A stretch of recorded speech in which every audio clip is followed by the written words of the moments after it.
Now we discuss the how auditory tube is situated. Now auditory tube, particularly the cartilaginous part of the auditory tube is situated under the sulcus tubi of the base of the skull, and that portion lies between the greater ring of the junction of the greater ring of the sphenoid bone and petrous part of the temporal bone. Now this cartilaginous part, on the lateral side 3 muscles are attached, medial side 1 muscle is attached, and also this portion is suspended by the some other structure, like for example when it attached along with the sulcus tubi from above, there is a attachment of the fibrous tissue. So fibrous tissue suspend the cartilaginous part of the auditory tube from above. From below there is a processus tubarius is there, that is the triangular process arise from the posterior portion of the medial pterygoid plate. So that portion keep the auditory tube in position from the lower spot. And also this cartilaginous part of the auditory tube remain sandwiched between these two muscles, tensor tympani muscle and tensor veli palatini muscle, and also the levator veli palatini muscle. Now we discuss the muscle. We already discussed the muscle attached on the cartilaginous part. Now we discuss the difference between auditory tube between infant and children, infant and adults. In case of infant, length of the auditory tube is about half of the total length of the auditory tube. In case of adult, that is about 18 millimeter. In case of adult, that is 36 millimeter. Direction of the auditory tube, in case of children, it is more horizontally situated, making about 10 degree of angle. And in case of adult, it is directed downward, forward and medially, that is obliquely situated, making about 45 degree with the sagittal plane. And at the isthmus, there is a slight degree of angulation is present in case of adult, while there is no angulation present in case of infant. So because of short, wider and horizontally situation of the auditory tube in case of children, there are chances of spread of infection from nasal cavity or nasopharynx to pedalier cavity. So that is the clinical portion of the auditory tube.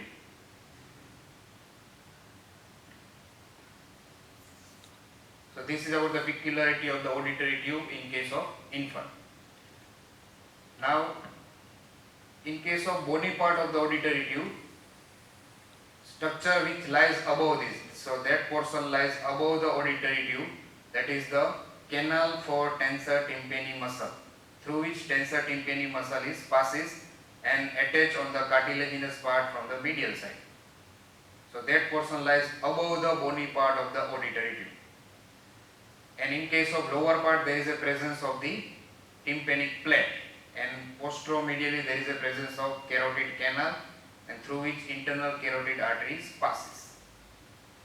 And from the posterior aspect, it open into the anterior wall of the tympanic cavity. This is the mastoid entrance, this one is the tympanic cavity. Now cartilaginous part, above the cartilaginous part there is a presence of the apex part of the petrous temporal bone. In the lower part there is a muscle as well as the medial pterygoid plate. And anteriorly it open into the sinus of Morgagni. That space lies between the base of skull and upper margin of the superior constrictor muscle of pharynx. So within the sinus of Morgagni, 4 structures are passes. One is pharyngeal branch of ascending pharyngeal artery, ascending palatine artery, levator veli palatini muscle, and pharyngeal end of the auditory tube. So this 4 structure passes through sinus of Morgagni.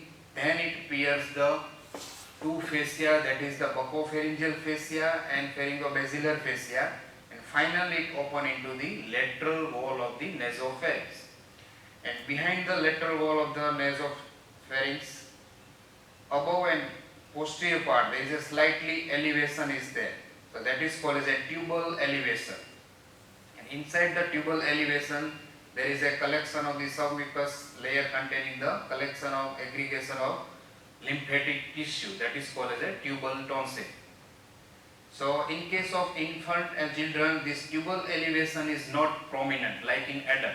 So there are chances of injury to the auditory tube or difficulty in probing the auditory tube in case of blockage of the auditory tube. That we will discuss in the clinical aspect of the auditory tube.